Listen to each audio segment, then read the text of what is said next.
Everyone, আমি বর্ণালী আর নিয়ে চলে এলাম নতুন একটা ব্লগ ভিডিও নিয়ে। তো সবার প্রথমে সবাইকে জানাই শুভ মহা অষ্টমী। তো তো তোমরা তো জানো যে এবছর আমি ক্যানিংয়ে আছি। তো প্রত্যেক বছরই আমি গোবরডাঙ্গায় ঠাকুর দেখি, তো এবছর আমি ক্যানিংয়ে ঠাকুর দেখছি আর মা বাবার সাথে।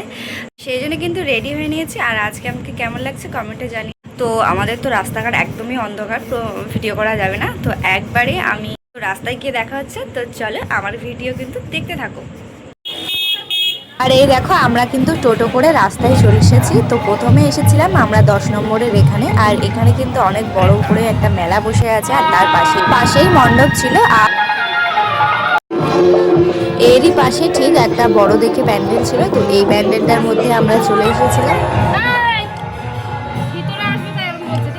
তারপরে আমরা মিলে চলে এসেছিলাম এই বুড়িয়ার এইখানে। আর এখানকার এই প্যান্ডেলটাও কিন্তু খুবই সুন্দর হয়েছে, আর একটু বড় দেখে হয়েছে। আর এখানকার ঠাকুরটার মুখটা খুব সুন্দর দেখতে লাগছিল। মানে রাস্তায় প্রসাদ দিচ্ছিল, সেটা খেয়ে আমরা সোজা এখন চলে যাচ্ছি টোটো করে চুনাখালীর দিকে।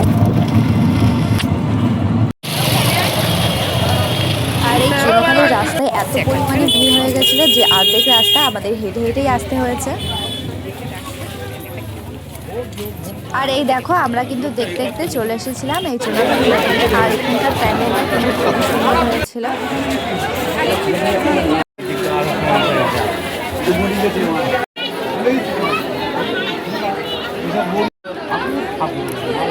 দেখি ভিতরটা দেখি।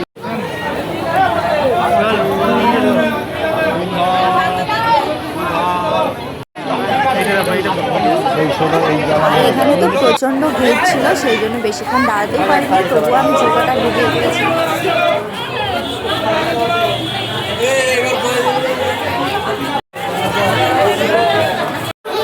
এইবার আমরা এসেছিলাম এই চুনাখালীর এই ফেরিঘাটের এখানে। কিছুক্ষণ দাঁড়িয়ে থাকার পর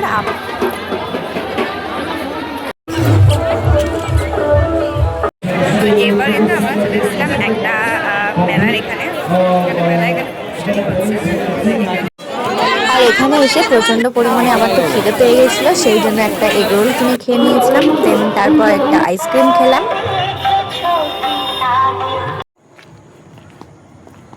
আর বাড়ি আসতে আসতে শুরু হয়ে গেছিলো বৃষ্টি, সেই জন্য তাড়াতাড়ি করে আমরা এখন বাড়ি চলে যাচ্ছি।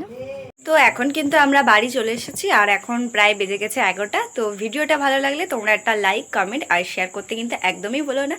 আর দেখা হচ্ছে পরে ভিডিওতে। আজকের মতো টাটা।